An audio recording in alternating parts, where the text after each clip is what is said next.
And we're streaming now. We're going live now. Yep. Hello, Internet. Welcome, everybody, to Sports Entertainment Tonight right here on AOC and WGS-TV. Ladies and gentlemen, I am the Wrestle Gamer, Double B Billy Boudreaux, along with Nick the Trick Fuquay and Mark. Is that my nickname now? Okay. Mark the Snork. And Mark the Smark. But Nick's nickname is Nayday. Nayday. Makes all Yeah, let's go with that. Let's go with that. Nayday. They call Make all the girls, make all the ladies say Mayday. Mayday. What that means? Watch out. You can't teach that. I'm coming in now. Oh, teach man. that. And you can't teach that. And let's just. And ladies, believe me, I will not be. I'm gonna spell it out for them. SAWFT. Soft. Yeah, we're hard.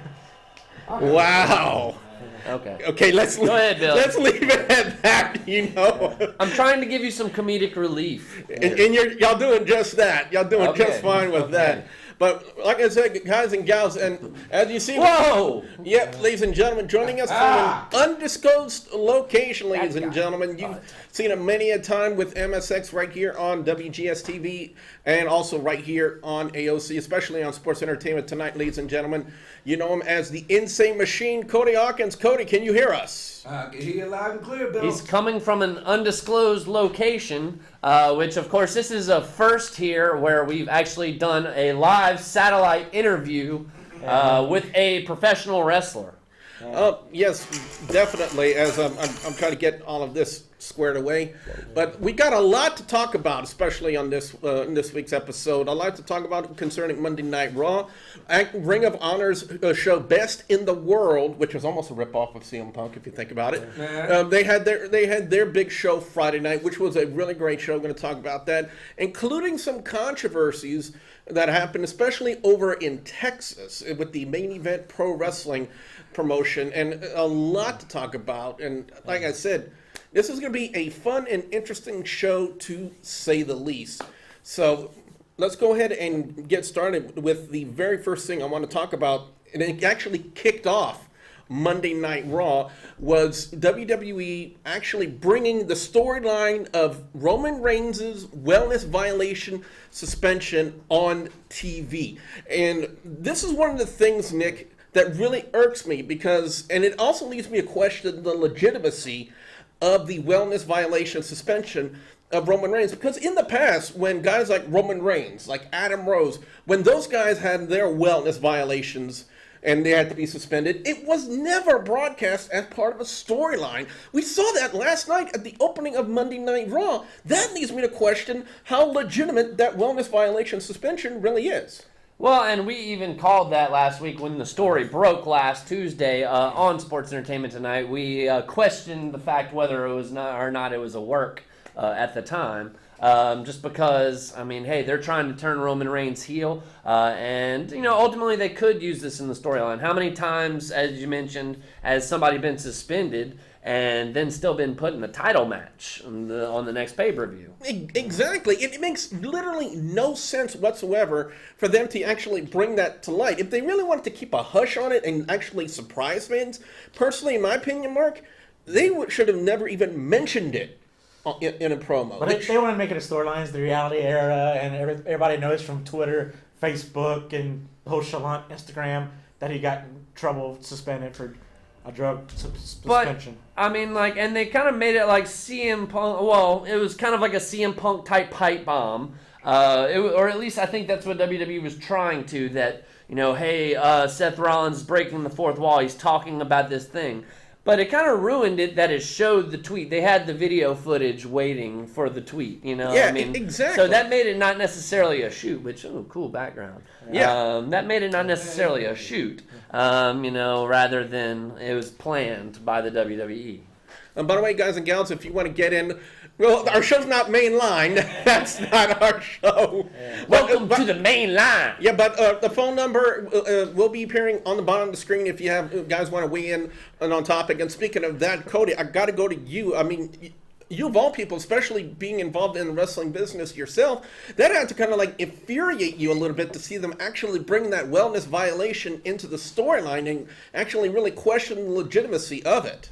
Well, when you take into consideration what's been going on in the world of professional wrestling, you gotta really take a, like Mark said, it's the reality era. You know, the more real the situation looks, the more convincing it will be. I mean, the fans will take it in and go, "Oh, Roman Reigns is a drughead. Oh, whatever, dude." Look, when it's all said and done at the end of the day, it's what makes business happen. You know, I've watched, even as a child, I've watched, and to this day, till now, it's actually moved up a lot. You know, when it taking into consideration everything that has been developing through the years in the world of professional wrestling. You know, a bit of, like you said, a lot of other WWE superstars have violated wellness policy, like Adam Rose, like Heath Slater. Like there's quite a few of them. The list goes on. Mm-hmm. You know, Jeff Hardy. He's probably one of the most famous ones of them all. But Which, you know, what do you think that Roman Reigns actually violated the wellness policy? You think he took some painkillers, smoked some weed, or what? Or? Yeah, you never know it. I mean, the options are endless. You know, but still, you know, WWE has this wellness policy for a purpose, and that's to keep their workers for a long-lasting career. I mean, because the average career expectancy of an independent or even big top professional wrestler is anywhere between 10 to 20 years. You know, sometimes even 30 if they take good care of themselves. And the wellness policy helps these superstars do so. And if they don't follow the wellness policy, well, then there are consequences. Then they're not well. Yeah. They're not well. Yeah, that's an understatement. And guys and gals, if you want to get in your statements on what we're talking about, you see the phone number at the bottom of your screen. Call that number, 337-366-8950. We're also live on youtube.com/WrestleGamer. Just get into the chat room and we will read your comments out loud. Big shout out to Joker's Nightmare TV and Devontae Agerson for being in the chat room. Call it, hit us up! Yeah, exactly. Now, Actually, Billy, speaking of the wellness, I'm not sure if you guys actually heard CM Punk was on The Herd with Colin Cowherd, and he was actually talking a little bit about his transition from the WWE to the UFC, and just kind of how, I guess, his discontent with how the WWE treats their talent. You know, I mean, here the WWE can be, I guess, somewhat hypocritical in that they don't have any kind of health insurance. The talent has to pay for their own food, their own travel, you know, so. But they're independent contractors. I mean, you've heard many things, especially coming from, you know, especially concerning Ryback's release. Whenever his release in the WWE came to be, and he put the Big Top Federation on check. You know, that was hearsay. Some people say it was legitimate. Some people say it wasn't. Some people say there was like fake Twitter accounts concerning the issue, but you can never really truly understand what the wrestling business is really about whenever it comes to hearsay or who says what, when, where, and why. I mean, Especially from CM Punk, I suppose. You know, who definitely has his achy balls over the business. what surprises me more is that CM Punk actually agreed to do an interview with someone that would actually challenge him in an interview, because we know what kind of person CM Punk is. He only wants to talk to people like Colt Cabana, the guys that, you know, would kiss his ass and stuff like that. He's promoting his fight, which actually, you know, we've got Brock Lesnar versus Mark Hunt on July 9th at UFC 200, and then CM Punk is actually scheduled for UFC 203 versus Mickey Gall. Right now, CM Punk is a plus 265 underdog, meaning I guess if you bet $100, you would win $365 if you bet on CM Punk. So I might place a bet on CM Punk, because I'm thinking that, like, holy crap, they probably gave him somebody crappy to have against his first fight, because he's a cash cow. You know, they need CM Punk to win. Exactly. It's the name value. CM Punk. Exactly. He sells pay-per-views. Exactly. If he named himself back to Phil Brooks, nobody would know who he was. So Mickey Gall, Definitely. I got CM Punk over Mickey Gall. So if you want to spend $100 and make $365, go bet on CM Punk. Yeah, but how about this though? Because for a long time, he was ducking Jason David Frank. JDF, yes, I heard a lot about the whole JDF buzz. So I personally think if CM Punk really wants to challenge himself as a fighter, then he needs to grow a set and actually accept JDF's challenge. Let him have his first fight first. Fight Green Ranger, man. Hey, look, both of these guys got a Brazilian Jiu-Jitsu background. Why not? Yeah. Just to see a showcase of what these two guys are really about whenever it comes to the art of fighting. Yeah. You know, I mean, Jason David Frank has had an extensive line of martial arts experience, dating back all the way to his times even before being a part of the whole Power Rangers franchise. Surely. You know, and I mean, the guy, looking at his training videos, he keeps himself up. He's in great shape. You know, same thing goes for Punk, man. He's a good worker. He's a good, he's a good professional wrestler. I've never seen him fight before. I've never seen this guy. Which I think the whole wrestling world, UFC world, is waiting to see. Yeah, you know, just like they were waiting on Brock Lesnar whenever he hit the UFC. Brock Lesnar's record is only 4-3 in the UFC. Right. By the way. Yeah. I mean, didn't he just beat Frank Mir at UFC 200? It was UFC 100. I think his last one was 143 or something. They said. We do have a comment in the chat room from Joker's Nightmare TV. He says JDF is constantly calling Punk out. Yeah, exactly. And what does Punk constantly do? He constantly ducks the challenge of JDF. Look, I mean, if it's like this, bro, it's one simple rule, and you have an ultimatum: put up or shut up. That's the way it is in the fighting world. In the world of UFC and the world of martial arts, it's one of those things. It's either you bite down on the bullet, take the deal, and take the match, and have an opportunity to have a successful win, or a hard fought defeat, or get away from it. But I think it's better, like, at least you go fight. But I think if you get your butt kicked, it's better than not going fight. You know, instead of running your mouth, you're like, I don't want to do that crap. You know, I don't have to fight them. You know, Like, I'd rather like just go, get your butt kicked, but at least try your best instead of being a wimp and about. put some professionalism, have some dignity, Yeah. and don't. Sorry for the Punk guys. Don't punk out. Yeah. Well, speaking of professionalism, there was an incident that happened this past weekend over in Texas, and I believe do we have that video ready? Yes, is that the With homicide, I think it was That's how you talk. it's either that one or it's, I've no, got it's it the on my Facebook phone one. right now on Do you Facebook. see- the one Yeah. that's Trust like me. horrendous. it's a few That seconds. was you. It's 15 seconds. Okay, I think I got it. Yes. You want to just go to it? Yeah, go to it right now, ladies and gentlemen. And when this video goes up, I want you to pay attention to the upper left-hand corner of your screen. Okay, we're coming to it. Well, you know what? Before Yeah, going any we further, can- what this is an more image important. of, ladies and gentlemen, it was on this day back in 1998 that The Undertaker threw Mankind, Mick Foley, off the top of the Hell in the Cell during King of the Ring. And by that And then moment threw right it. there, And through it, the second one was much rougher than. yeah. And needless to say, Nick, this moment right here that we're looking at changed the face of professional wrestling forever. You're right, and I've never seen that picture before. That's a great Yeah, picture. that was a good picture there. Because I mean, that right there revolutionized. That It killer. says it all. That made the Attitude Era what it was. Yeah. Not just the workers, but the moments that happened during this era defined it and reshaped the face of professional wrestling as it is. You know, I was just a kid watching that. I was a little kid sitting there on a couch with a big bucket of popcorn and a case of Dr. Pepper, going like, "What in the heck just happened?" Holy shnikes. It's, both his teeth went through his nose. Like he Yup. still doesn't remember the second part of the match.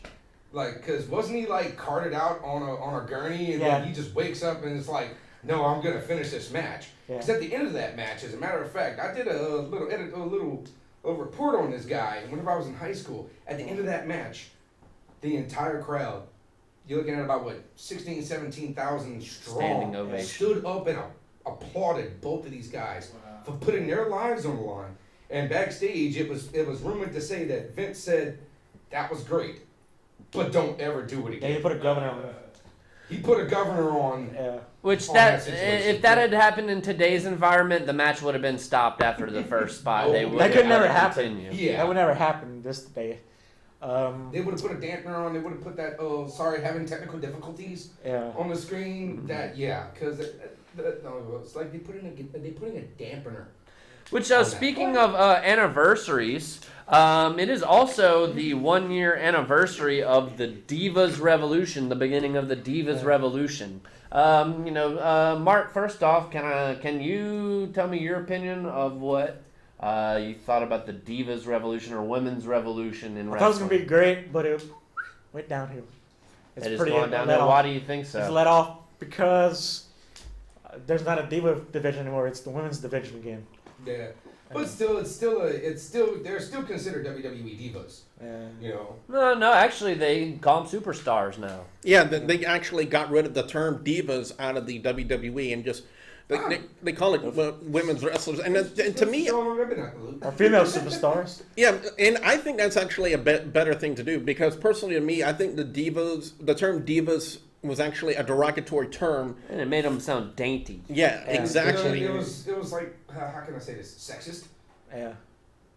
And Nick, I noticed one thing that we've been about 16 minutes into the show and Corey hasn't called us yet. I don't know. Where's old Corey at? Where you at, son? Yeah. You want to show that other one real quick? Yeah, let's show that video. Yeah, if this we've is got it. this is a brand new intro that I had designed specifically for Sports Entertainment Tonight, guys. We're about to show you, and we want to hear what you have to think about it. Let's go ahead Which one do you and know? There's Corey calling right now, and the phone ringer wasn't on. Wait. But let's go to our video first. Oh, That's awesome. exactly. wait for it. Oh, yeah. And then Oscar. Yeah, Corey, call back. Interestingly, The phone ringer wasn't while we on. wait for Corey to come back, There he is. Well, there he is. Let's bring him on the line. Let's talk to Corey. Corey, what's up, man? Yeah. What's the deal? What's the deal, Corey? What you thought about the fight off the internet with the Hernandez homicide with that Brett McKenzie guy? You hadn't seen it. Well, we haven't showed that yet. Yeah. But Do we have our video? well, by the way, Joker's Nightmare TV said the intro was epic. So thank you, Joker's Nightmare Epic. TV. Epic. Corey, what did you think of the new intro I designed for the show? I like it. Better than what we had. Thanks, Billy. Billy, that together. Thank you, Billy. Oh, no problem. Hey, let me tell y'all something. Yes, sir. What you got, Corey? Let me give y'all a compliment. Facebook video. Yeah, what you got, man? I love doing y'all show. You love the way we do our show. Okay, well, what is it that you like about our show, Corey? I enjoy it, bro, 'cause y'all let people call in and give their full comment. Yeah. Before the fans, man. Oh, yeah, man, and we We're fans enjoy ourselves. when our fans call in, and you're Yeah. probably our number one fan, we gotta say, dude. Corey, we also have the Insane Machine Cody Hawkins here. Cody Hawkins, who's that? He's a former MSX Zero Gravity champion, a multiple-time tag team champion here in Louisiana. Have you ever been to a local wrestling show, Corey? A local wrestling show? Yeah, we have Gulf Coast Wrestling here in Louisiana, along with Mid-South Extreme. Bring me the card. Yeah. I went when they came to the kingdom, though. That doesn't really. Yeah, but get this, buddy. The WWE is one thing, but whenever it comes to the independent scene, there's plenty of federations out here, bro. You just got to keep your eye out. Sometimes they have flyers out. Sometimes there is internet promoting, like Facebook or Twitter or things like that. I help with Mid-South Extreme, and I've been a part of Gulf Coast Wrestling's roster for about 7 years now. Let me tell you something. I've heard of Mid-South Extreme, and there's some dangerous wrestling. Some dangerous wrestling, huh? I think you might be thinking about one of the other promotions. Maybe like CZW, maybe? No. CZW, I think, is what it is. Like where Yeah, they do the CZW. extreme. But check Like, this out. If you wanna know about Mid South Extreme, just go to Billy Boudreaux's website, brother. Billy It's youtube.com/WrestleGamer and look up Mid-South Extreme Wrestling. I'm on that. I'm on some of those videos. And we've actually shown a couple of them here on Sports Entertainment Tonight. We've tried to, we just don't have enough matches to show. But just can keep this on the down low for right now. But I have heard some rumors, and Cody has also heard the same thing. Some possible dates in the future for shows coming up with not only Mid-South Extreme, but Gulf Coast Wrestling as well. Yeah, there's going to be a Gulf Coast. Yeah, Gulf Coast Wrestling, brother. GCW out of Morgan City, Louisiana. Yeah, tell them about some of those dates y'all got scheduled. Well, we have August 12th, 13th, and 14th. It's going to be a triple shot weekend. Each day, one show. The Friday show on the 12th is going to be in New Iberia at the City Park Rec Center. The 13th is going to be at the Amelia Recreation Center in Amelia, Louisiana. And the third show is going to be on the Sunday on the 14th in Cutoff, Louisiana. Now, that's just GCW. Now, Mid-South Extreme has a show. It's in the works right now. We're trying to solidify the date, but we're pushing it August 27th in Elton, Louisiana at the Coshada Multiplex. And I'm going to be on that card, definitely. Which, Cody, you've been saying that you think that you've been in the business for how long now? 7 years. 7 years, so it's about time that possibly you might get some type of title shot. I mean, I've held titles between Mid-South Extreme and GCW quite a few times. You wrestled too? Oh, yeah. Yeah, with me, Corey, I'm just a commentator. I'm kind of like Jim Ross. I'm way better than Michael Cole. I can tell you that right now. Well, who's not? But Billy's background goes back a good while, like dating back to the days of AEW. I like you. You know why? Why? I like you. You know why? You tell the truth. You tell the truth. And another thing is, you know how to compensate. Yes, thank you very much. And that's one thing I kind of pride myself on, whether I'm here or if I'm doing my reviews. I got a question for you. What you got? I got 2 questions for you, Billy Boudreaux. What you got? Why wouldn't you go compensate for Raw? I want to so badly, but one of the things that WWE has as a prerequisite for it is you have to have a degree in journalism. Journalism degree. I'm going to respect you for the rest of the year, bro. I don't have that degree either. Yeah, but there's one thing that I've figured out, and that's one of the, you heard of the NXT All Access Passes? Yeah. Right. Well, they actually featured one of their events on their recent episode of Swerved, where, believe it or not, Tom Phillips is actually teaching a commentary class. Yeah, and let me just say this, and I've said it on my last NXT review, and I'm going to say it on here. If I ever get the opportunity to go over there to NXT All Access and get in that commentary class, I would smoke Phillips's ass on commentary. It's $1,500. The guy knows nothing. It is $1,500. I looked that up the other day. You're going to make a GoFundMe Christmas to make Billy go to NXT, the Performance Center in Orlando, Florida. He can smoke Top Phillips. That's the next GoFundMe for Billy Boudreaux. Michael Cole don't know neither. That's why. Well, apparently they all they got like journalism degrees, man. That's the only reason they get them over, because they have a voice. You should go commentate for Raw. But they lack intelligence. But you know who would be a better solution for Monday Night Raw right now, Corey? Who? Mauro Ranallo. And Corey Graves is coming. And who is that? You know the place. He's the SmackDown. Yeah, he's the SmackDown commentator. Have you heard him? That's that black dude, correct? No, that's Byron Saxton.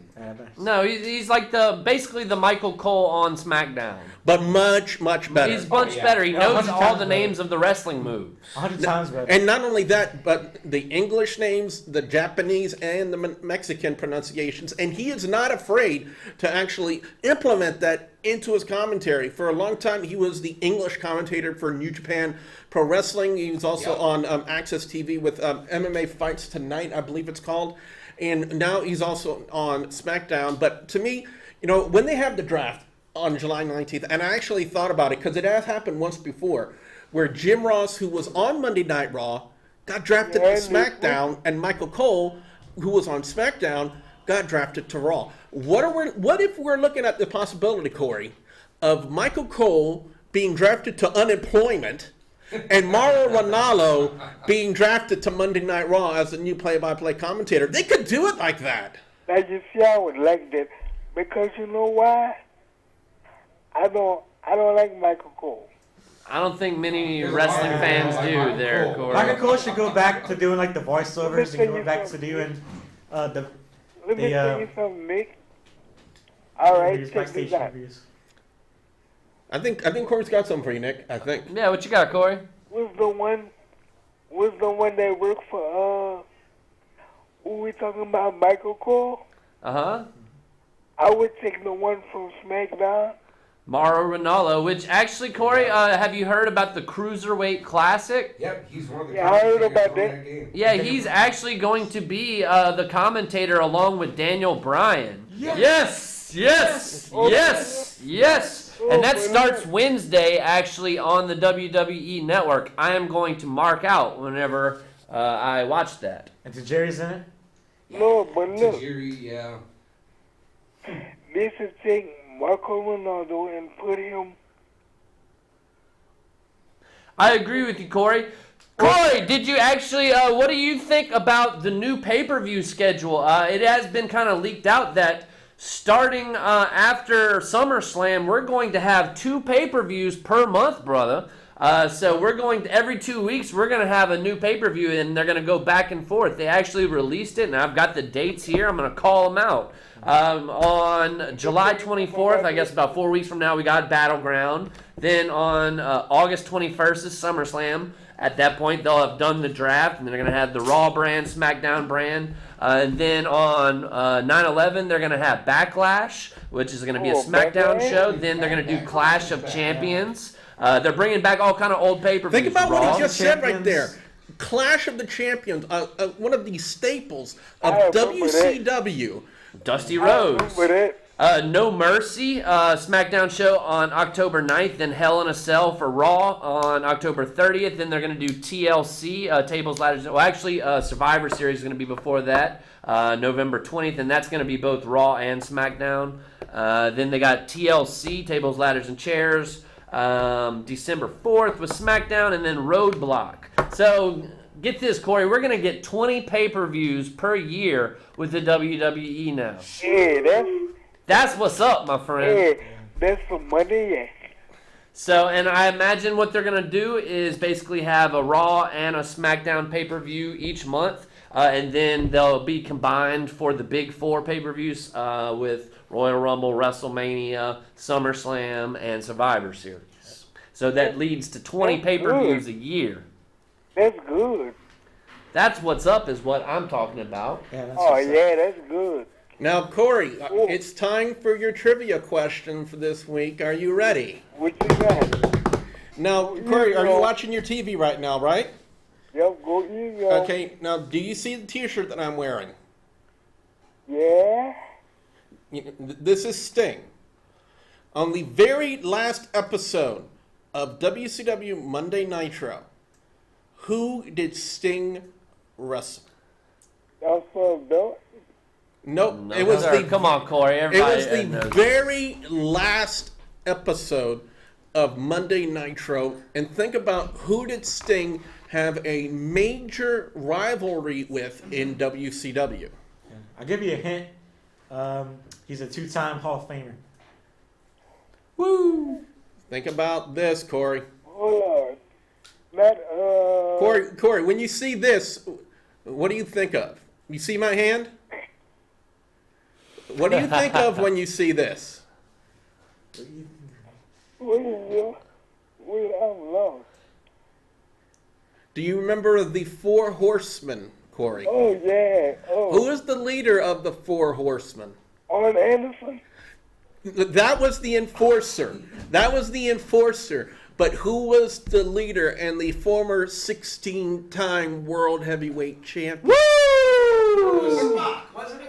Ric Flair. There you go, Corey. It was Ric Flair. Ric Flair and Sting wrestled on the very last episode of WCW Monday Nitro 2001 to close out the show. Now hold on. I'm about to ask you about that 2K16.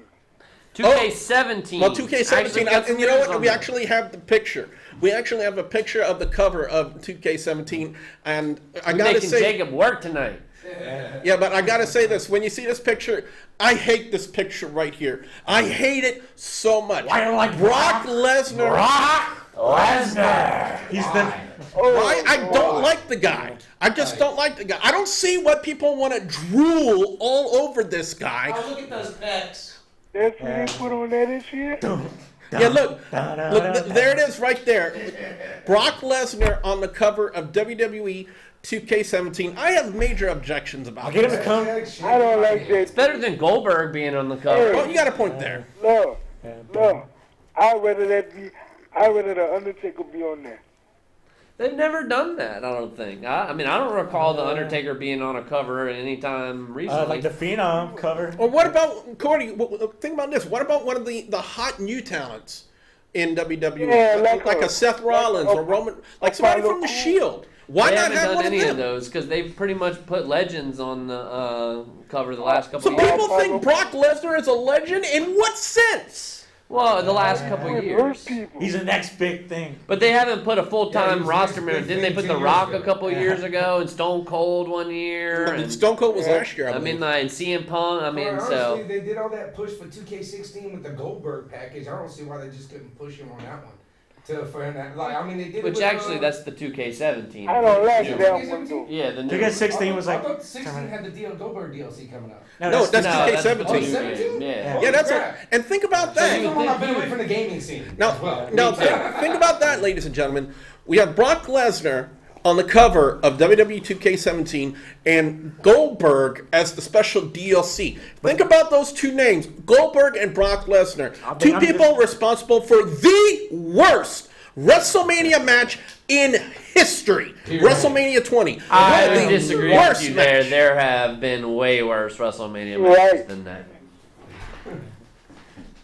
I mean, like, come on. Like, what about when Zack Ryder got kicked in the balls? That was a horrible match. The Michael Cole versus whatever it was match. Wasn't it Jerry the King Or- Lawler? no, that was horrible too. But it was team, like Teddy Long versus team Laurinaitis, wasn't it? Laurinaitis or Yeah. something. Yeah, but if That you think was about horrible. it, That think was about it. horrible. Well, think about it on this sense. Or The Miz versus entire- John Cena. I mean, they're all horrible. The entire thing about it like this, though. The reason why I say it is the worst match, because every fan in attendance that night booed the crap out of them. Because they're and leaving the company.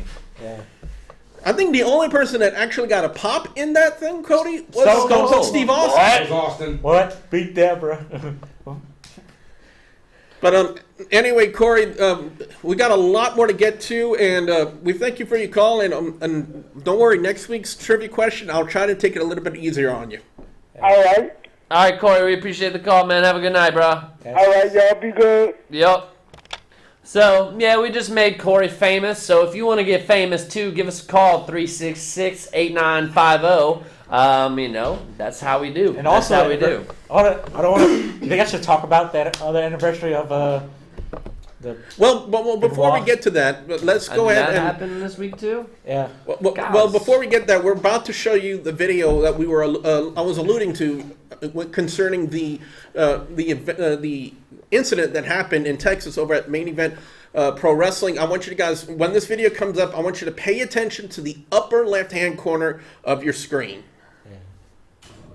Now, if you see in the upper left-hand corner, there you see Hernandez.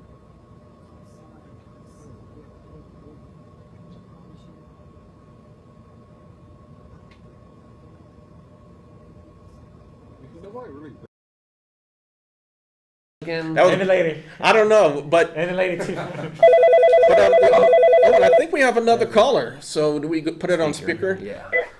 Hello, caller.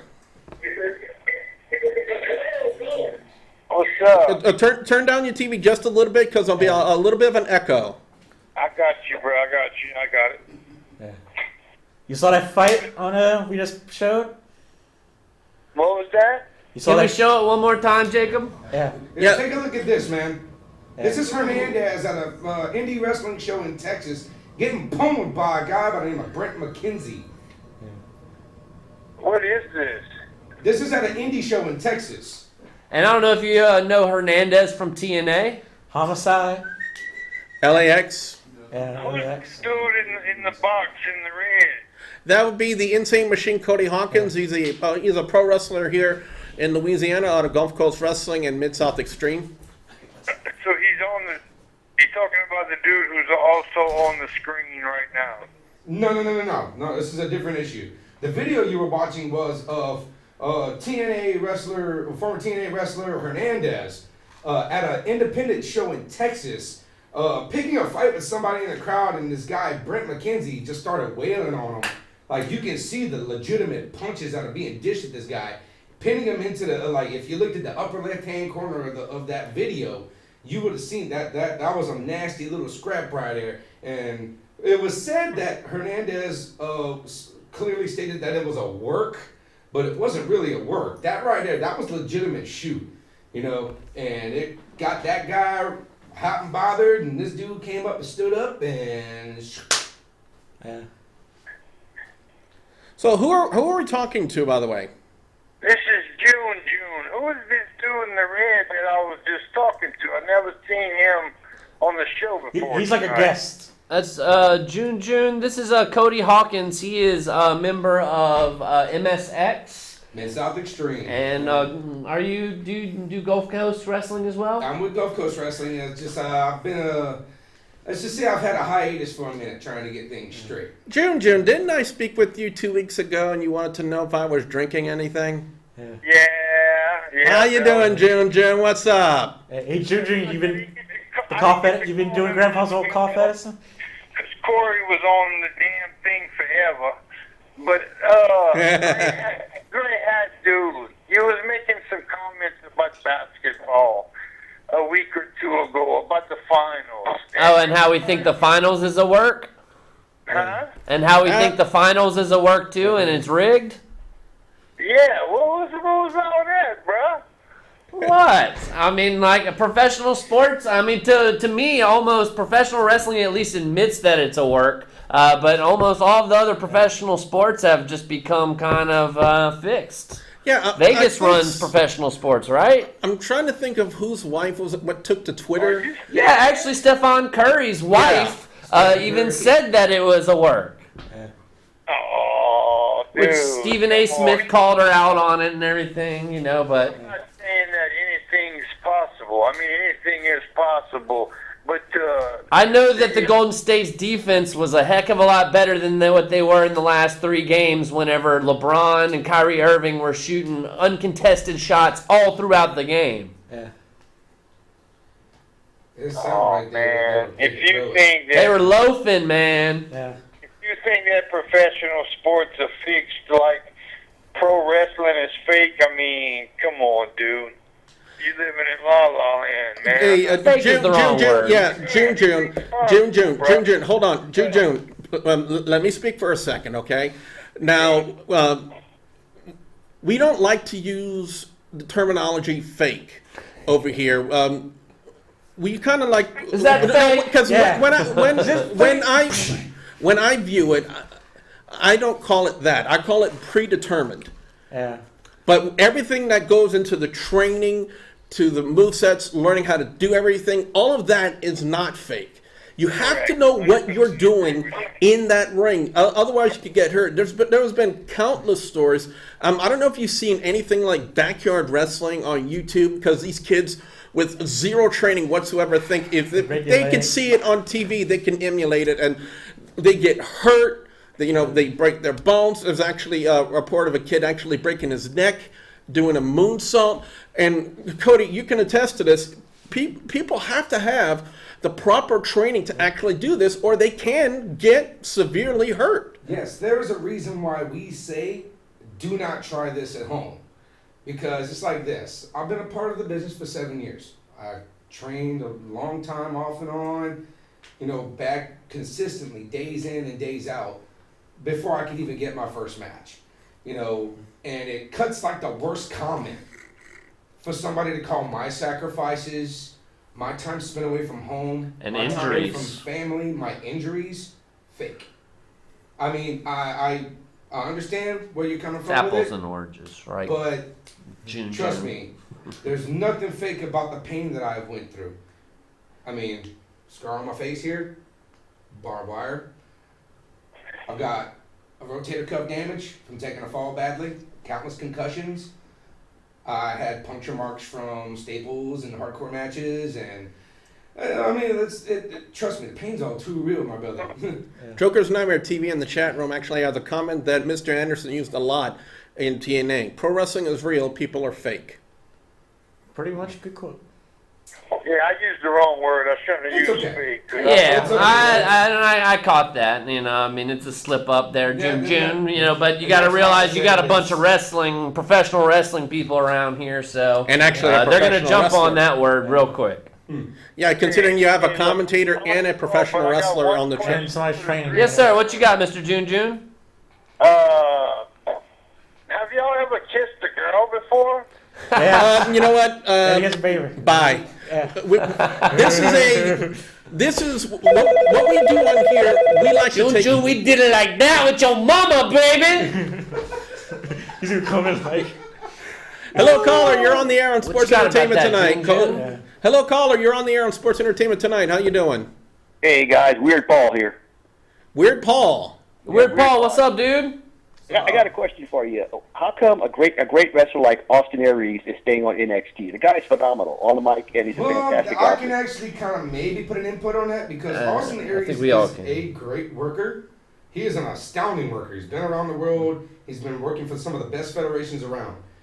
I feel the same reason they have Austin Aries in NXT is the same reason why I feel they have Shinsuke Nakamura And on Samoa Joe. NXT. And Samoa Joe. And Samoa Joe to bring the hype up about NXT. And that's the You got- good. Because sorry. NXT is a very progressive style of wrestling compared to the Raw roster, which they're trying to take that input from NXT and bring it to Raw slowly but surely. But that progressive style of wrestling Yeah, that kind of. Austin Aries and Samoa Joe and Shinsuke Nakamura produce and they provide for the sake of entertainment for the crowd at NXT is the reason why NXT is as big as it is. Well, and I would like to chime in on that as well, in that the NXT roster is about to get depleted with the WWE draft coming up. And to a certain degree, you know, having those names on the NXT roster helps build younger talent in that they can get victories over known names. But ultimately, the lot of them are about to head to the main roster, and Austin Aries could very well be one of those that gets called up in the draft here in the coming months. However, if he doesn't, it is merely just to help keep NXT as a brand, you know, and because they're taking a big hit right now with the NXT, with the WWE draft. Beat the glue. Well, how did AJ Styles bypass NXT? Because of his 15 years in the business, 15 plus years. He's been known, once again, worldwide. Before he got the contract to go to the WWE, he was at New Japan Pro Wrestling. He was heading Bullet Club, if I'm not mistaken, before Kenny Omega and the rest of Bullet Club turned on him. And then not long after AJ came, Anderson and Gallows. But AJ's got that big of a career. He has a superiorly illustrious career behind him and around his waist for him to have that kind of push. I haven't seen him in one bad match in WWE. The man cannot have a bad match with anyone. He even mentioned that on the Stone Cold podcast, how he really kind of works his talents or however he does the match, depending on whoever he's wrestling. And he's a wrestling genius. He's a And very not to say that versatile not to say that Austin Aries isn't, but Austin Aries is a short guy, and Vince McMahon really he doesn't take kindly to short men. Yeah, so he's got that working against him. However, he had an awesome match at TakeOver against Nakamura. That was a great match. Yeah, it was a great match. I've always been an Austin Aries fan. I thought he kind of was similar to CM Punk, kind of in Punk's heyday, you know. But yeah, I'm glad that he's in the WWE, and it's only a matter of time before he's on the main roster with the brand split. What about Robert I'll say Roode? by the end of the year. Wait, say that again, Weird Paul? What about Robert Roode? Bobby Roode, is he going to be in there Bobby too? Roode. Move up into the He's been regular He's been WWE? sitting ringside for a minute at the NXT. Yeah. I think it's possible that is Samoa Joe's opponent at NXT Brooklyn, and they've kind of been, you know, alluding to that you know, he kind of has beef with Samoa Joe, and that could be the possible title match. Paul, think about it like this. We nearly had the opportunity, if you look at it this way, if James Storm would have stuck with NXT instead of going back to TNA, of having beer money in the NXT tag team roster. I mean, how awesome would that have been to have that? Or WWE roster. Quite honestly, that would have gave the revival That'd be awesome. for the money. Yeah. Now, Paul, let me ask you this question. When the draft happens on July 19th, and of course, like Nick has said already, that there will be a lot of people being called up from NXT to supplement both rosters of Raw and SmackDown. In your personal opinion, who would you like to see be called up to the main roster to be either on Raw or SmackDown? Me, Austin Aries. For you, yes. And I tell you guys, one thing that I was really disappointed with Raw last night is last night they had Miz come back, and he had a mystery opponent for his Intercontinental title match. I thought that was a perfect opportunity to debut Finn Balor. But they got the wrong demon. They got the demon from 20 years ago. So I think that would actually be an awesome way to debut Finn Balor if they say, well, Miz, since you lost, you have to go against the demon at Battleground, and then instead of being the demon Kane, it could be the demon Finn Balor, and win the Intercontinental title in your first match and build them up that way. Yeah. Well, speaking of Finn Balor, it was announced on last week's NXT, Paul, that in about 2 weeks' time, we will have the match between Finn Balor and Shinsuke Nakamura. And I got to ask you, what are your thoughts with this match coming up? This has got to be probably one of the hottest, possibly match of the year candidates for NXT. Wouldn't you agree? Oh, that's going to be really, really cool. But the thing is, I wanted to ask you guys, how many years has Samoa Joe been wrestling? Ooh, quite a long time. He started. No, that like 20 or 18 10 years. years, easy. Yeah, he was in Ring of Honor. Then he went to TNA. He was in PWG, Yeah, he was Pro also. Wrestling Gorilla. About as long as Punk, yeah. Joe was also in CZW for a minute whenever they had the whole CZW versus ROH. 16, 15 years. You know, Now, is there anybody left at TNA? It's horrible, isn't it? Oh, It's very not bad. much, yeah. have you It's worse seen than what WCW. Matt? Paul, let me ask you this: have you seen what Matt Hardy looks like right now? Yeah, I love Matt Hardy's hair. That's nice, huh? Oh man, yeah. Which so Paul, I take it you're an NXT fan. Have you heard that they are having a NXT show in New Orleans on August 8th? Tickets went on sale this past Friday. August 8th? I didn't know that. Yeah, they just announced that this past week, I believe, and the tickets went on sale Friday. They might have some available still, but it's at New Orleans Theater, I believe, August 8th. And the names advertised, I believe, are Nakamura. They've got Dash and Dawson, Bailey, Asuka. I think Austin Aries was actually one of the names as well. Yeah. You need to go, Billy. Oscar's gonna be there. Very, very Yeah. One last question for you guys. Who's going to be the SmackDown manager? That's getting kind of old, huh? Yeah, it's gonna. I mean, we all know it's gonna end up being Stephanie and Shane. Yeah. You know, so they're just teasing all these other general managers, I think. I think it's good that they brought him back. You know, It's a nice little nostalgic push. But I mean, like the draft is coming up. They need Keep to move along with that Laurinaitis off storyline. TV. Keep his laryngitis voice off as well. Which actually, we've got a Laurinaitis playing linebacker for the Saints now. Yeah. James Laurinaitis. Yep, James. Yeah, I saw that. Yep. That's So, animals. Thanks a lot, guys. Good talking to you. I got to head out. Thank you very much. all right, we appreciate it, Thank Will you. Paul. Holler at us next week, man. Thank you. All right, peace. Nice to hear from some actually a good, intelligent wrestling fan in Weird Paul, and hopefully we can hear him again in the upcoming weeks. So, again, if you guys want to talk to us, you can too, 337-366-8950, or you could go to youtube.com/WrestleGamer and get into our chat room, and we'll talk to you. Which we've only got about 8 minutes left. Y'all want to try and talk some Raw? Well, let me just say this: 60% of Raw was crap. It really was crap. Hold on, I brought a prop for that. Oh boy. Even Stevie Wonder saw the end of that Raw coming. Yeah.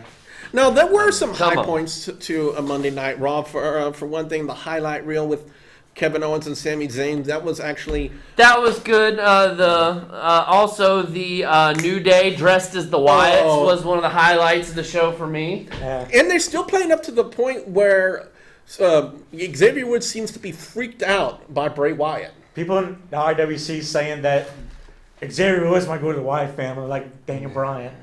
But Maybe. But yeah, the I guess the big matches of the night were, and they set this up in the opening promo where they basically, John Cena and AJ Styles wanted in the title match to make it a fatal 5-way. And so they had, Seth Rollins had to wrestle John Cena, and Dean Ambrose had to wrestle AJ Styles, and if they won, they got added to the title match. Well, it was quite obvious after Seth Rollins and John Cena wrestled and had their own good match, and when the club went and interfered, which I called, by the way, I was like, okay, Yeah. the club's going to interfere, obviously, and then John Cena's going to go interfere in the main event. It was quite predictable, but I guess they set it up. And they still got 5 weeks or 4 weeks left to build up this pay-per-view, so they're stretching it out as long as they can. Yeah, I would have to agree with that one. But a much better match, to me personally, was actually the main event with Dean Ambrose and AJ Styles. They showed great in-ring chemistry. It was a really exciting match. But and actually, Rollins was back on commentary. By the way, that's somebody who can actually be on commentary. Kevin Owens, you suck on the microphone. What? Kevin Owens. When I disagree with you there, Billy. Let me put it to you like this. there. This is what I what love I hear. Owens on commentary. This is what I hear when Kevin Owens is on commentary. Shut up, Michael Cole. Shut- Is what I hear when Yeah. Kevin Owens. Yeah, I mean, no, to that extent, I'll agree with him on that one. But that's pretty much all I hear. Like, shut up, Michael Cole. Shut up, Byron Saxton. Why aren't you talking about me? And what does that really contribute to the match? Nothing. Yeah. But Seth Rollins was First wonderful spot on ever. commentary. Which- Rollins really knows how to play it up. I will say I am confused with Seth Rollins' character. I think a lot of people are ever since he Bad came guy. back. Is he a good guy? Is he a bad guy? I'm not- I mean, like- like it's like he does good guy things and then he says something like. It's like Roman you know, Reigns again. He's like, I'm not a good guy, I'm not a bad guy. I'm just a guy. I don't get it. I don't get it. I don't know. I think they want to do it, make Roman Reigns a heel and Rollins go be a babyface. Man, well, we saw a rekindling of the club and the Usos last week on SmackDown. Do you think any way that this Cena AJ Styles feud becomes a 6-man tag at Battleground with maybe Cena and the Usos going against the club? I wouldn't really necessarily put the Usos into that category. I think we even addressed it a little bit last week. I would rather see Cass and Enzo. That, or maybe even bring up American Alpha from There you go. NXT for it, because I think that would be a much better blend. Now, if it would have been Roman Reigns versus the club, then the Usos definitely would have been my choice, because Well, they it's already family. been there, done that. Exactly. So I don't really see how they could tie the Usos into John Other Cena than and the fact club. that they fought last week Yeah. on SmackDown. Yeah, you know, but SmackDown really, as of late, really doesn't do any major storyline changes when it comes to. They will. So but they will be come July 19th. Because they're trying to push SmackDown as big as Raw, you know, Yeah, and that's why I exactly. really don't think it matters where Mauro Ranallo is, because both shows are going to be just as big. Exactly. I would have to agree with you on that one. But like I said, I think Bush. Monday Night Raw has always been the main staple of WWE. It's always been the flagship show. Whether they, especially when they go to the brand split, it's still going to be considered to be the flagship show of WWE. And to have someone like Mauro Ranallo, and I'm pulling for this, and I'm hoping WWE will do it, because I even addressed it a little bit earlier. Have Ranallo drafted to Monday Night Raw, and have Michael Cole drafted to the end of my foot while I'm kicking him in the ass. Which what was y'all's garbage segment You of have the to go back night to last NXT. night? With the garbage The set. garbage segment of the night. Yeah. For me, it was Summer Rae versus Becky Lynch, Natalya on commentary. I believe the whole entire segment lasted 2 minutes. And it was just to set up the feud between Summer Rae and not Summer Rae, But Becky Lynch and Natalya. Natalya's explanation for why she turned heel was pretty awful to me. Yeah, they need more work on it, to be honest. There's really no direction to it. It's just, you're wrong place, wrong time. So what? So what? But if I can disagree with you on garbage segment of the night, to me personally, garbage segment of the night was Maurice and that god-awful sell job she did when she got up on the ring apron, and all of a sudden she was like, Yeah, I hurt my it was pretty ankle. bad. Oh, Pretty Still bad. looks good though. I think, But the fact they even picked Kane to be in that match was awful to me too. yeah, But Kane's still awesome there. But real quick, Battleground card so far. I mean, we still got 4 Battleground weeks. Chris Jericho. Yeah, the Jericho. I actually liked the highlight reel. That was a good segment. Oh yeah. But I guess they're still going with the triple threat with Roman Reigns, Dean Ambrose, Seth Rollins, Cena, AJ Styles, New Day versus the Wyatts, Rusev, Titus O'Neil, Paige, and I guess it's Charlotte and Paige, maybe Sasha Banks. I don't know. I guess from last night we might get an Enzo and Cass versus the Social Outcast for some reason. Sami Zayn, Kevin Owens, Becky Lynch, Natalya, Miz, maybe versus Kane, or I would prefer to see Finn Balor personally as a different demon. What about Del Rio and Sheamus? Do we really want to see them two? That was played out in 2013, much less 2016. I text them, I think they should bring back the European Championship, that Finn Balor and Sheamus. How many seconds, Jacob, real quick? About 30 seconds. 30 seconds. Go ahead. I think they should bring back the European title, Cruiserweight title for SmackDown, get European title for Sheamus, Balor, and Neville to do something with. Which, folks, we're about to end our AOC. Yeah, but stay tuned to the post show right here on youtube.com/WrestleGamer. We're going to talk about Ring of Honor. And Best in the World pay-per-view. So with that being said, I'm Billy Boudreaux. This is Nick Fuquay. That's Mark Trahan. Cody Hawkins. We'll see you Thanks, Cody. next week right here. Boom! On air. One more time. Don't hit me, D. Don't hit me. Yeah, Jun Jun. Don't hit me, D. Alright, going back. That's how he You want talks. a same shot, or you want to just do like a close-up, or? Why not? Okay. So we are here now on the post show right here on WGS-TV, and whoa, just like that, magic. Magic is real. How about that, ladies and gentlemen? Magic's real. But anyway, like I said before, I'm Billy Boudreaux, Nick Fuquay, Mark Trahan. We're also going to be joined by Cody Hawkins. We got a lot to talk about in only 30 minutes time here. And look at that, ladies and gentlemen. How about that? He's been here the whole time. The insane machine, Cody Hawkins. And needless to say, let's go ahead and get right to what we're going to be talking about here on the post show. Now, it's not every day, Cody, that I get the opportunity to watch a Ring of Honor show. Yeah. But I did take the opportunity to watch Ring of Honor's Best in the World show. And for the purposes of this review, because we're going to be doing this review right here on the post show, and it will be posted as a separate video right here on WGS-TV. I'm going to be approaching this review as with some of the storylines I'm not familiar with, some of the people I am not familiar with. So I'm just going to be basing a lot of the my assumptions and my views on what I saw, what I watched, and there are some names that are familiar to me. No worries if you get lost. I watch Ring of Honor a good bit, so there's not really a worry there. I know, looking at this lineup already, I'm already starting to catch every single one of these workers here, because I do study a lot. I do watch Ring of Honor because I do appreciate a hybrid style of wrestling.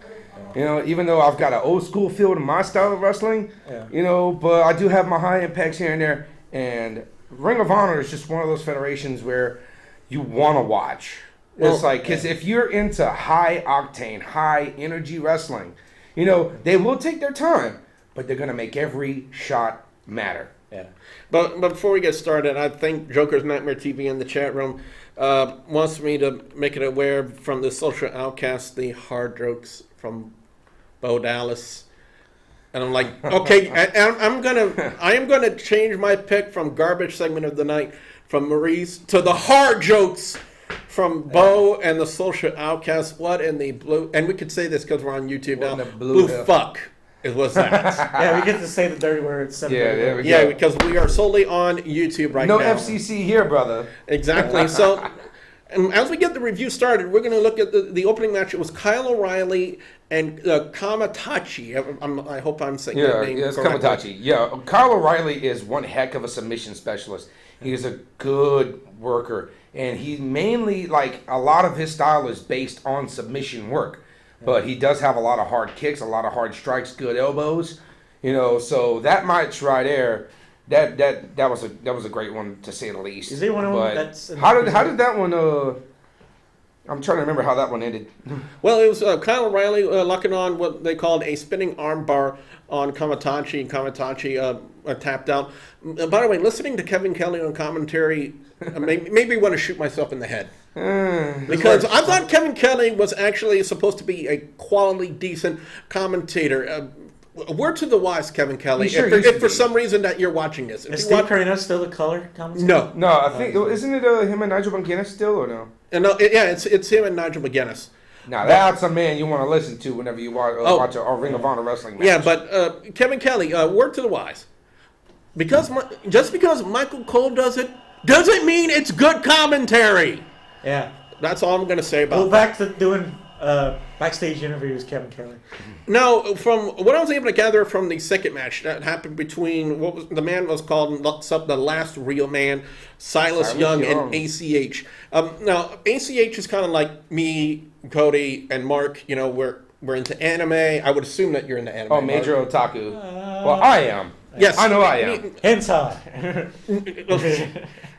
Well, we're not going to go that far. Yeah. But Just as long as you don't say Futanari. Okay. Anyway, now apparently Silas Young had a problem with ACH's lifestyle, and somehow ACH has actually adopted the otaku lifestyle into his gimmick. In fact, at one point in the match, and I shit you not, he actually after he does a suplex, I believe, he goes up and he yells to the crowd, "Give me your energy!"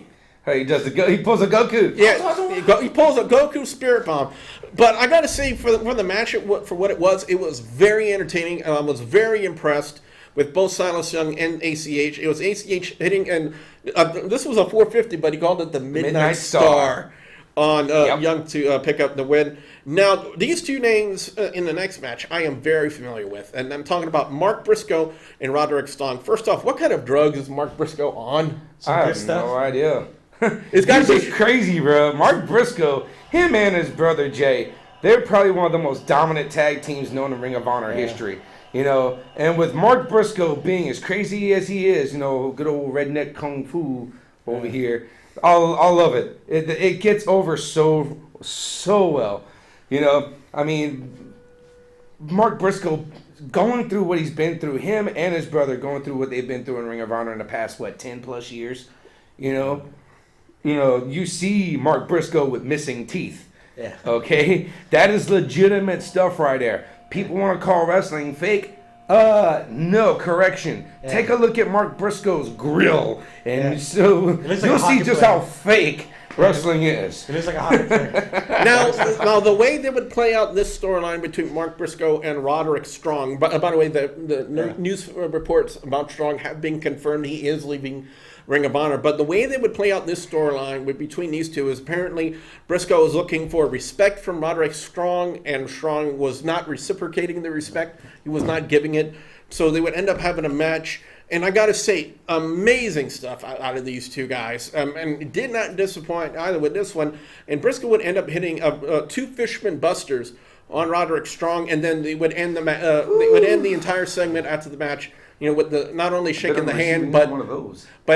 Also a hug, and the crowd actually thanking Roderick Strong, saying thank you, Roddy, after the match, giving him the proper respect, because they knew that this was possibly Roderick Strong's final match in Ring of Honor.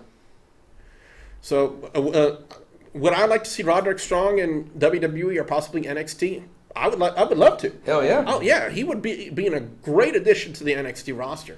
But everybody should watch Ring of Honor, because Ring of Honor is pretty much, it's kind of like WWE TNA, but it's like an indie, like a really good. It's just an indie scale. It's like this. Some of the WWE's greatest workers in the past 10 years have come from Ring of Honor. Yeah. CM Punk. Cole Cabana, even though he only served a little bit of time in WWE, Cole Cabana's still an amazing worker. Samoa Joe. Scotty Goldman, I think his name was. Samoa Joe. No, well, Scotty Goldman whenever he was in WWE. Yeah. Samoa Joe. You know, Chris Hero, but he went as Cassius Ohno in NXT. Yeah. He just couldn't stay fit, and that's why they released him. But his size actually makes a difference in the world of professional wrestling. Have you seen the PWG shows lately? And whenever Chris Hero made his return to Ring of Honor, whenever they were going against the Decade, I think it was, something like that. But The Kingdom, wasn't it? Oh, I thought it was the decade or something like that. It was like We the could- 10 years of. We could both be wrong about I it. think it's the decade is the name of the group because of the 10 years all these culminated workers did in Ring of Honor. So they created a big faction, you know. But anyway, who else? Austin Aries was in Ring of Honor. Mm-hmm. You know, AJ Styles. AJ Seth Styles, Rollins. Seth Rollins, that's Tyler Black. Yeah. You know, The best. you got some of the best workers. Was it Ambrose in Ring of Honor also? No, That's Ambrose Dragon was Gate, yeah, CCW. Dragon Gate. He did Dragon's Gate. He also did a couple of TNA tryout matches. Yeah. He's a good worker. I mean, even whenever he was, John Moxley, Ambrose is an outstanding worker. It's just some people overlook him because of his demeanor and the way he carries himself. But whenever he gets into that ring, Yeah. he's a whole other human being. Like he's most of awesome the time he's not sometimes. even a human being. Yeah. Yeah. We seen him. We went to go get a drink at where they stay one night, and he's a big guy. He's like 6'2". Oh, he's a 6'1". big dude. And a lot of people don't like. He doesn't look that big, but in person, being Ambrose, it's a big guy. You think Ambrose has good promos in WWE? Take a flashback, get on YouTube, and look up John Moxley. Yeah. Okay, CZW promos. Whenever he was the CZW Heavyweight Champion, all of his matches with Lord knows how many of those guys that he's worked over the past. How many years now he's been in the business? Like, dude, he's got an amazing charisma that not a lot of people can duplicate. Yeah, he's pretty much like I always thought like he was kind of or like our generation, like Roddy Piper, Brian Pillman, all like mixed together. Like somebody made a joke that said it's pretty much like Roddy Piper and Brian Pillman went in the closet one time and they did it. They had 7 minutes in heaven. heaven. Okay, so what's the next match you had up on the? Believe it or not, it's a 6-man tag match, but it was a 6-man tornado tag. It was the Bullet Club in the form of Adam Cole and the Young Bucks taking on War Machine, and not talking about Rhino. This is a tag team called War Machine. Yes. War Machine. And Moose, who I believe is the reincarnation of Ahmed Johnson's career in WWE.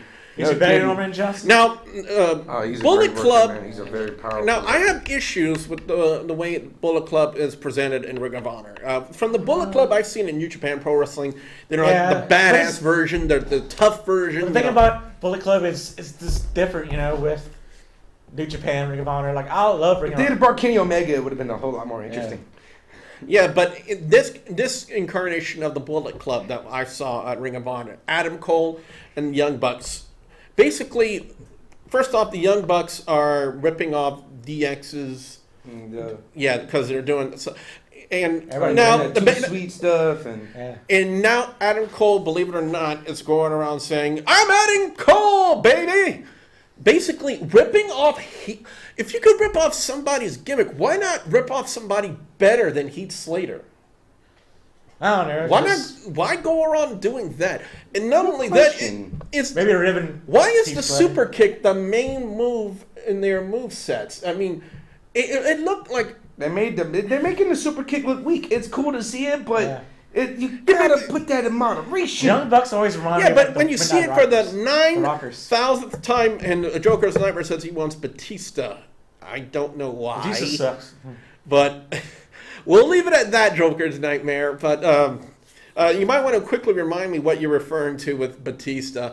But anyway, seeing the super kick 9,000 times in one match, to me, it's a super kick party. Exactly. And now I can understand with the Young Bucks, they kind of made it, part of their gimmick, Had to kick a little dude for his birthday. Yeah, they did. That's what Jim Cornette talked about when I met him. He said, "That's the dumbest thing I ever saw in my life. You get somebody for their birthday. A super kick. Yeah, like really? Kick.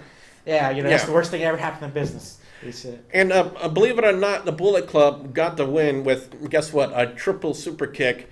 And while they were pitting, hold on, I've got to see my notes here because I kind of lost my place. While they were pinning Moose, they called it the Young Bucks what they called the 5-star Meltzer driver. I'm not exactly sure how that ties into their gimmick. I don't know if it has anything to do with Dave Meltzer or anything like that, because that wouldn't be the first time I've heard that name. But while they were pinning him, they let Adam Cole do the pin, and then the Young Bucks were kissing Adam Cole on the face.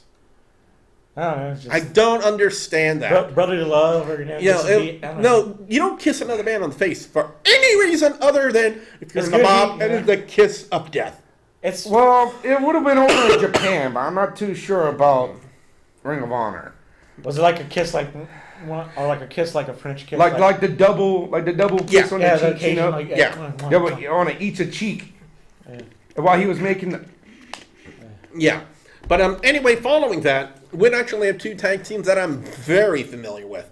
For the ROH World Tag Team Championship, The Addiction, Frankie Kazarian and Christopher Daniels. Yeah, awesome. I guess Motor City Machine Guns, Chris Sabin and Alex Shelley. First off, I'm great to see two legitimate tag teams in promotion like these two guys. These two teams know how to work. I'm glad they put Alex Shelley and Sabin back together because they had great in-ring chemistry when they were in TNA as the Motor City Machine Guns. And they were smart that they went to Ring of Honor because TNA is pretty much a.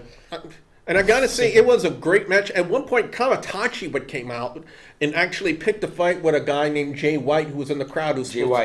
Who's going to be supposed to be making his debut very soon in Ring of Honor, and it was basically used as a distraction. Next thing you know, there was a punch in the nuts, and then and again, this is the second time I'm going to hear it. The Addiction hit their version. I think it was like a combination of a suplex and a moonsault or something like that. They called it the best Meltzer ever on Chris Sabin to pick up the win and retain the Ring of Honor. I would like to know what the connection is. Meltzer thing? Yeah, exactly. That's my question. Where did this ribbon Dave Meltzer? Does Dave Meltzer work with Ring of Honor? No, he's just. Or is it somebody named Meltzer back there that we're not aware of? But I think it's the rest of the ribs of Meltzer because Meltzer thinks he knows everything about wrestling. Now, the question was brought up earlier if Steve Corino was still doing color, and I think you brought it up. But actually, he was working an angle with B.J. Whitmer. It was the unsanctioned fight without honor. Steve Corino apparently, he went to put his past behind him. B.J. Whitmer basically pulled a DDP on him when DDP first came into WWE. He was stalking Undertaker's wife. Right. Basically, he was stalking Steve Corino's family. He had a problem with Steve Corino, and they ended up doing. Nigel McGuinness said, "You know what? You guys can fight, but I'm going to wash my hands of the situation." He wasn't even out there for commentary. It was somebody else. I can't remember what his name is because, like I said, I'm not very familiar with Ring of Honor. So, but it was basically an ECW style fight. It was really good. Steve Corino can still go. Yeah. He may have let himself go. Did he bleed? Both men did, yes. Both of them juiced? Was his hair both of them juiced. But it too bad he doesn't have blonde hair. And at one point they were doing a spot. It was the exploder suplex spot onto the table in the corner. And this is why I bring it up, Cody. The table moved. Hey. The table moved, and whenever something like that Question happens, is, how did it move? It bounced off the ring ropes. Now, the crash through the table still happened, but I don't think it was on the spot that they wanted it to. And they didn't hit the table on the sweet spot with it. But it didn't have the same impact like what happened with Hardcore Holly. When he had that when he gashed his back open. Oh yeah. I have a story about table, but I did a show with Rodney and Jazz. I went there and did a spot with the table, but I guess they got a wrong table. It was like a solid table like this, and one of those old 70s, 80s kind of had like the steel on it. That little band on the side of the table. I guess they didn't know. And that a guy that was pretty big, 7 foot. No, he's like 6'8", and he went, and he went there and it didn't break, and he pretty much broke his ribs. Oh. Yeah. Now the way Steve Corino and BJ Whitmer that match would play out, apparently in that storyline with Corino and Whitmer, they were always referring to someone as the father of evil, and he would actually make his appearance. And I'm taking that you're not going to be surprised, Cody, when I tell you that it was Kevin Sullivan out there. And you know what? For nostalgia purposes, Sullivan, the sinister minister, Kevin Sullivan. No, that's James Mitchell. Oh, James Mitchell. Kevin Sullivan was the Taskmaster. Oh, the Taskmaster. That's it. Now, I'm going to say this like this. for nostalgia purposes, it was great to see Kevin Sullivan.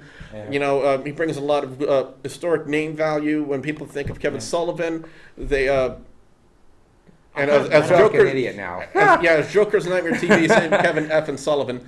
Now, on one hand, I did like seeing him because, like I said, he is a well-known name. I think he's a Hall of Famer, if I'm no not doubt mistaken. about it. But Sullivan? but there, not yet. would But you he's a also, legend. Cody? Would you also place him into the category of people who don't know when to call it quits? Hey, there are some workers that or people who have been involved in the business for like 20 plus years. Some people say Dory Funk and Terry Funk. Like Terry Funk, he was one of those guys that didn't know when to quit. Like multiple surgeries on his knees, his neck, his back, his shoulders, and he was still, Like swinging barbed wire 2x4s doing some moonsaults. and doing moonsaults. Yeah, that crazy old bastard. But I mean, come on, bro. What really drew the line with me seeing him at this was back in like what 2006. 2000, I don't know. Remember it was a ECW One Night Stand. Yeah, it's 2006. Was it 2006? The second. Yeah, when he was Yeah. involved in that tag match with him and Tommy Dreamer versus Edge at McFoley. Yeah, that right here, that was, to me, that was more like the, look, hang the boots up, bro. It's time to go home. Yeah, we kind love of Terry moments Funk. in We love life. Terry Funk to Now, die. I get the in feeling ring. Sullivan was not doing just a one-off appearance because now they're actually inserting him into the storyline because they actually did a promo after the match Right. on their YouTube channel featuring both Sullivan and Whitmer. So I get the feeling that they signed Sullivan to some sort of deal in Ring of Honor. So we're going to be seeing him. But the thing about Sullivan's a really awesome mind in wrestling. He used to book WCW. They were good.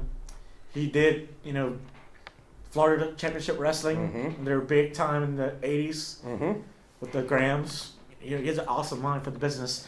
I don't think he needs to wrestle, but he needs to do booking, help out. If the anything, agent, I help think out. he would like to help. I think his place would be really good with storyline writing and booking.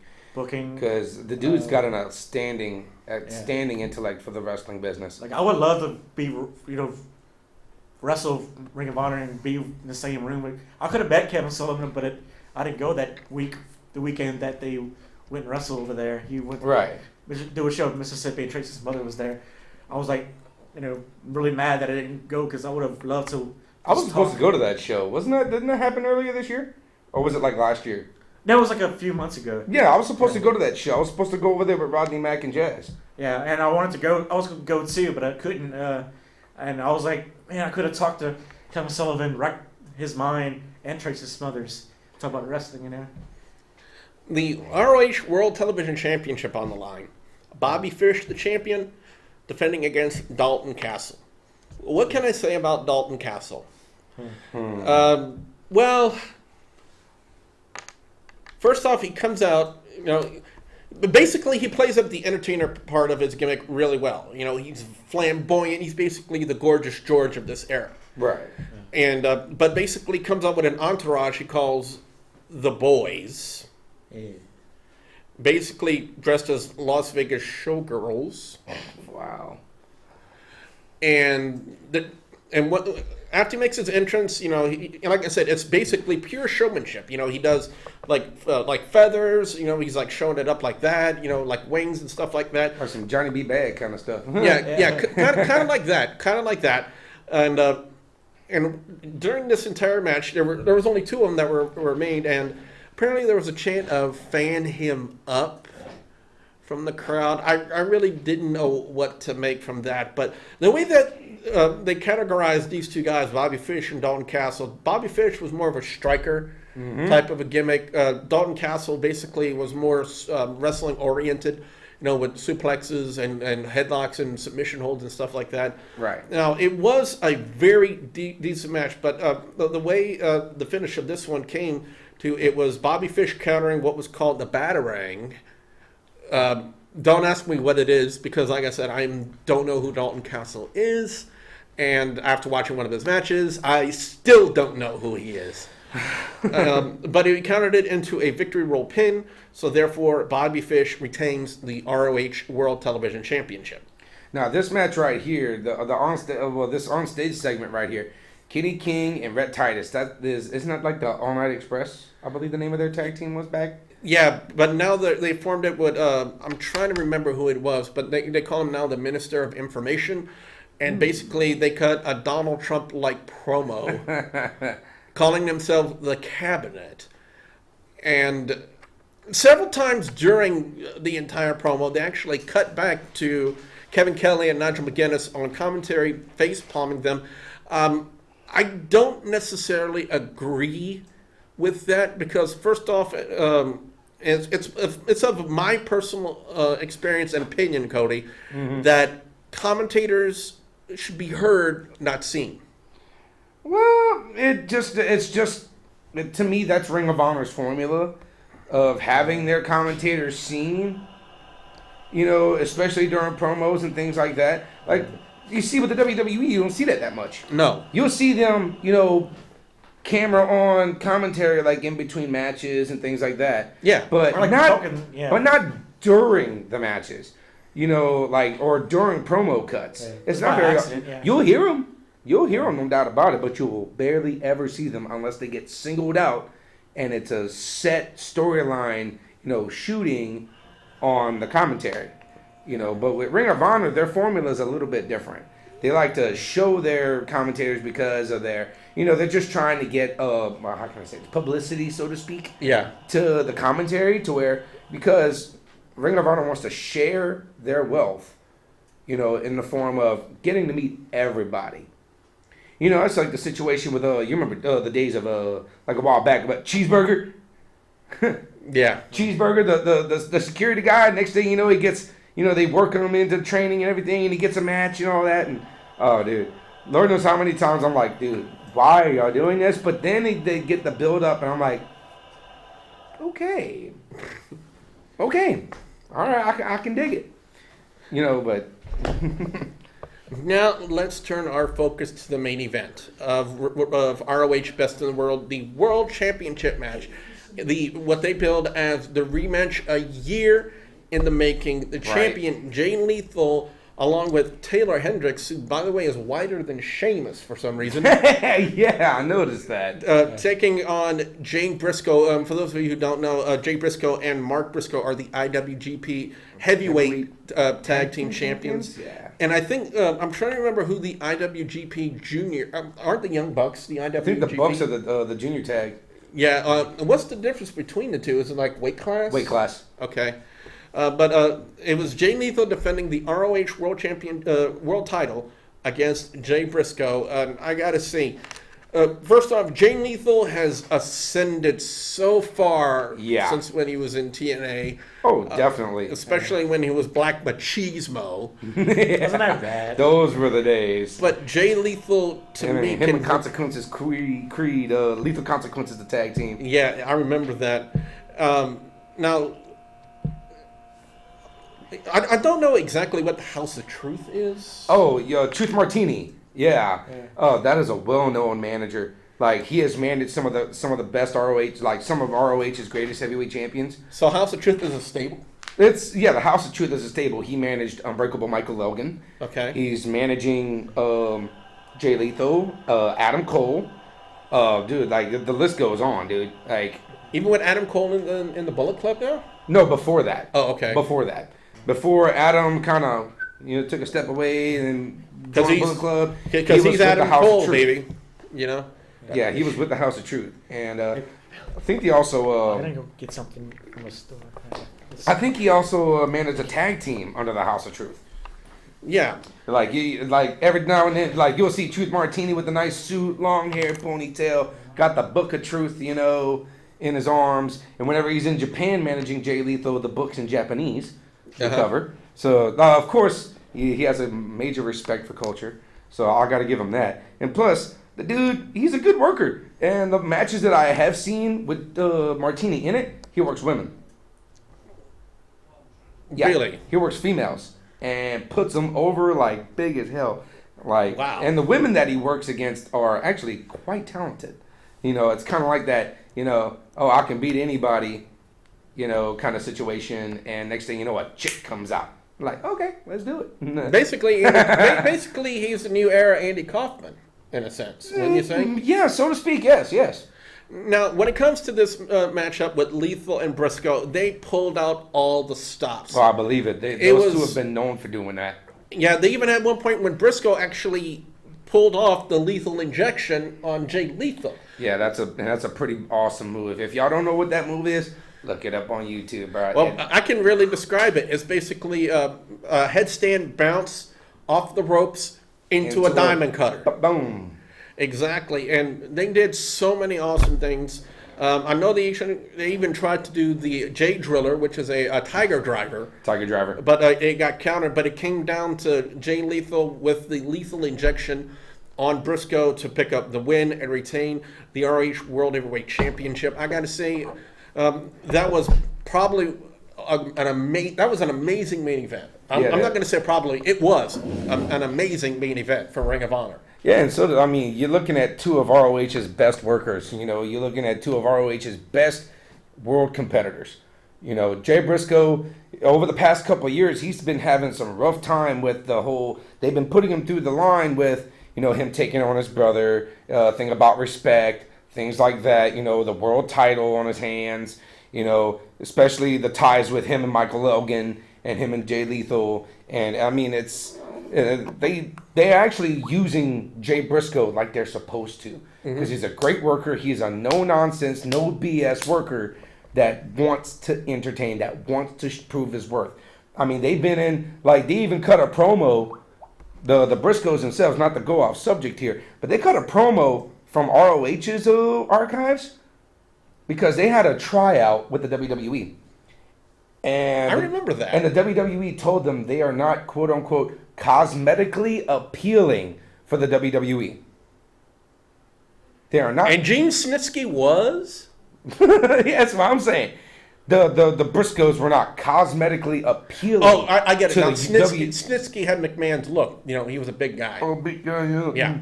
Apparently that's McMahon's fetish. And now he's doing infomercials selling kitchen products. Really? Yes. Wow. Snitsky, dude, you need to go find that. Where are they now? Oh yeah, Gene Snitsky like sells like one of these little kitchen products or something like that, and he does infomercials. He's a big old dude selling a kitchen product. Like, really? Wow.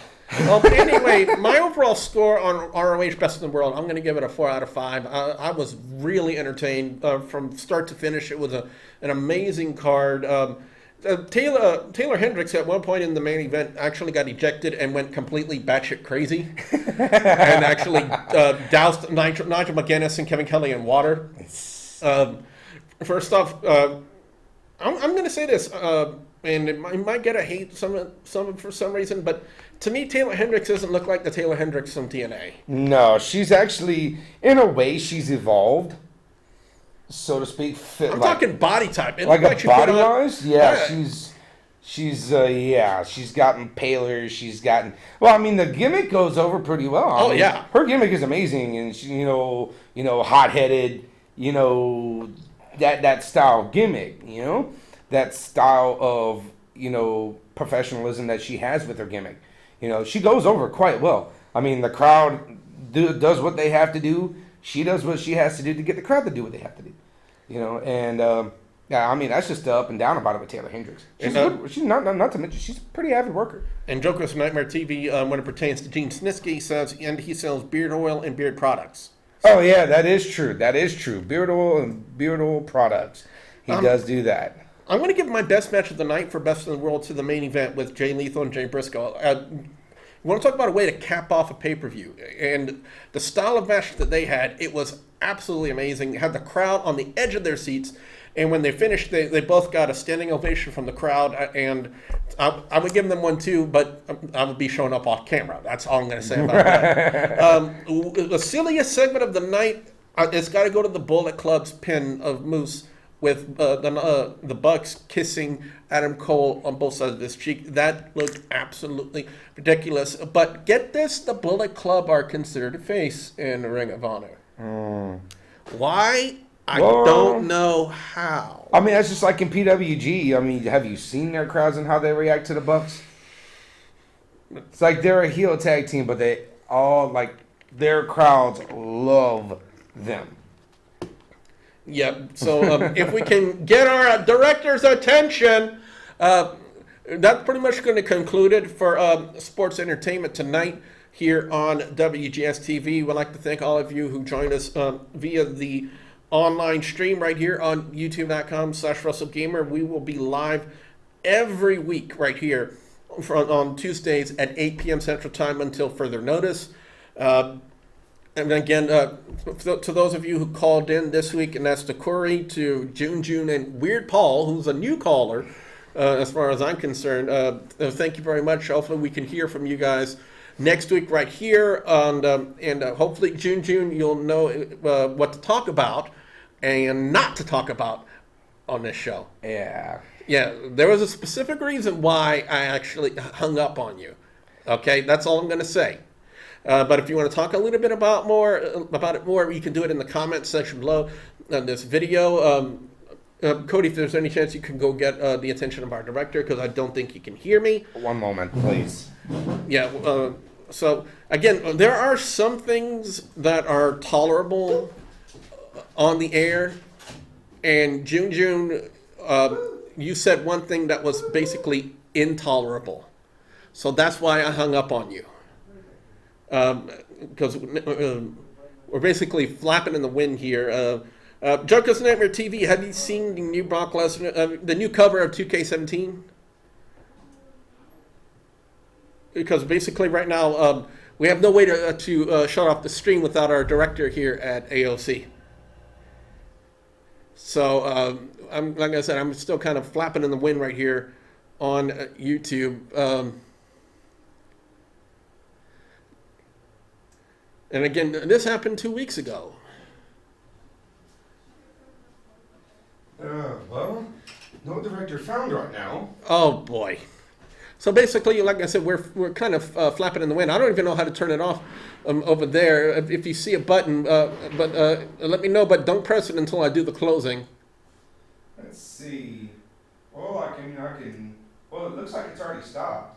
Oh no. Well, apparently not. Right now? Yeah, we're still live right now. Oh shoot! I have no idea, Chief. Wait, Joker's Nightmare, you actually like the fact that Brock Lesnar, or as I call him, Bork Laser, is on the cover of 2K17? You actually like that? I mean, like I said, I've already voiced my objections about Bork Laser being on 2K17. I don't see why these people drool all over him, Cody. Right. I just don't see it. I don't see the mass appeal of somebody who only has 3 moves in his moveset, looks like he does steroids for a living, and had Dana White sucking his cock every other day to get the matches that he wanted in UFC. Hey, look, I ain't gonna knock on the guy. The dude is an aggressive worker, as well as a I would say subpar fighter. But I mean, with his power comes his ability. You know, to each their own. I never really have a problem with Brock Lesnar, whether it's the WWE or it is, the UFC. But I will say this: the Brock Lesnar of yesteryear would be kicking the Brock Lesnar of today's ass. Yeah. Just saying. Now, if that Brock Lesnar would have came back, I wouldn't have a problem with it. But this Brock Lesnar, the one we're seeing today, Joker Nightmare TV says 21-1. We were there, not any worse than The Rock being on it as far as part-time. Well, yeah, he's got a point there. Yeah. But however, I did see The Rock's new movie. I don't know if you've seen it yet, but the new Rock confidential informant, Central Intelligence. Central Intelligence, yeah. And believe it or not, as far as the movie goes, it started out kind of slow. And it started out doing some, things that were considered to be more silly than funny and entertaining. But I want to say right around midway part of the movie is when the story starts to build up and it actually starts to get really good. And the climax of the movie was actually really good. I'm not going to spoil for anybody who hasn't seen it yet. I'm not spoiling it on here. That's why I'm kind of addressing it as midway, climax, and stuff like that. If you don't know what a climax is, then you definitely haven't had sex in your life. And I'm one to talk, you know. But the movie in itself, Central Intelligence, to me was actually pretty good, and I was much more entertained than I thought it was going to be. I don't know if you had the opportunity to see it. No, not yet, but I mean, I've heard a lot of good things about it. So, I mean, the Joker's Nightmare TV says when it pertains to Brock Lesnar, they want more eyes on them. He's got a fight coming, so they are pushing more of Brock. yeah, And it's oh, you like the background a lot? nah. On the cover or the one we got right now? I think Cody, go check upstairs. Maybe he's upstairs. Have you checked upstairs? Good idea. Yeah, we're trying to find our director because he's the only one who knows how to turn everything off. We got to get this guy to get us off the air. Yeah. So basically, we're just on air talent. We don't know much more about that because I'm as you can see, I'm in a TV studio. I'm not. I mean, I could cut promo, but Yeah, basically doing a video here with at the TV studio. It's way different than live streaming it on my own because all of the controls, all the technical stuff falls into the director's chair and the director's computer and the software that they have over there. So I have no control over it. Say like now, if it was a Google Hangout. okay. Hey, we've just got a clear confirmation that the director is not even in the building. So how in the world do we even turn everything off? Well, I'm guessing we're just gonna do some hang out a little bit until he gets back. Yeah. So basically, free for all. We'll talk about anything. In fact, if you're watching the stream, if you want to call in, please do, because we have nothing to talk about anymore right now. Hey, any of y'all people interested in what's going on in the indie scene nowadays? Or if y'all are interested, if y'all missed the show, and if y'all missed the show on AOC, there's an opportunity for me to release that information here if y'all want to call. Call in. It's 337-366-8950. I'll be more than glad to fill y'all in on some of the indie events. I mean, other than that, that's about it. But since we're talking about that, it has been said that August 27th, I don't know if y'all heard it in the live stream or y'all heard it live on AOC or not, but Mid-South Extreme, the federation that I work in, we have a show August 27th in Elton, Louisiana at the Coachella Multiplex. Now, as to what's going to happen at that show, I don't know. As to who's going to be there, I don't know. But what I do know is I'm booked. You know, I've been taking quite a few days out of my busy week. You know, I am a father of a 9, almost 10-month-old daughter. I'm a married man and I work 2 jobs. But it doesn't get in the way of the fact that I train my butt off. You know, I go to a ring 3, 4, 5 hours out of an afternoon and get myself ready. For the past 7 years, I've been getting heckled. I've been getting talked down. I've been getting trash talked. I've been overlooked. But I think it's enough time. I think 7 years has been long enough for me to be overlooked. It's about time that I start showing some people what I'm really about.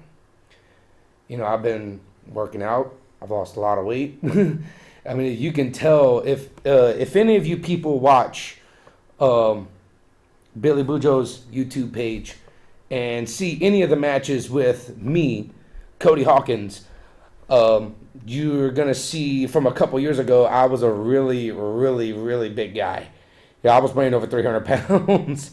But now I'm sitting at 260 and looking to lose a lot more in the next couple of months because I will be ready for any challenge that comes my way on this.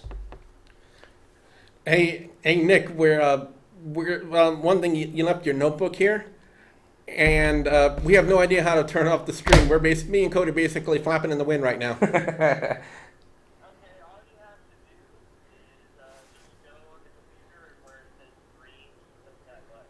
Okay, hold on. I'm going to give my phone over to Cody, and you can tell him. Yeah. Okay. All right. So As we hopefully,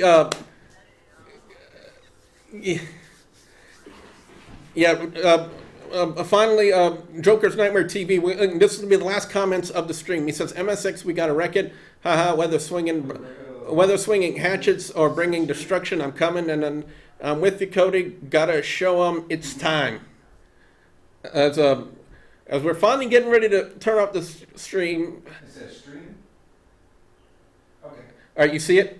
So with that being said, first off, I'd like to thank everybody who joined us on the live stream and called into the show tonight. Don't forget to check out WGS-TV on social media. That's Facebook, Twitter, Instagram. You guys can ask me questions. You'll have the links in the description box below. And be sure you check out the WGS Arcade every day, 9 a.m. Central Time, right here on WGS-TV. So with that being said, for Nick Fuquay, Mark Rohan, the Insane Machine, Cody Hawkins, I am your friendly neighborhood Russell Gamer, Double B Bully Boudreaux, and I will see you at the next Warp Zone. Bye, guys!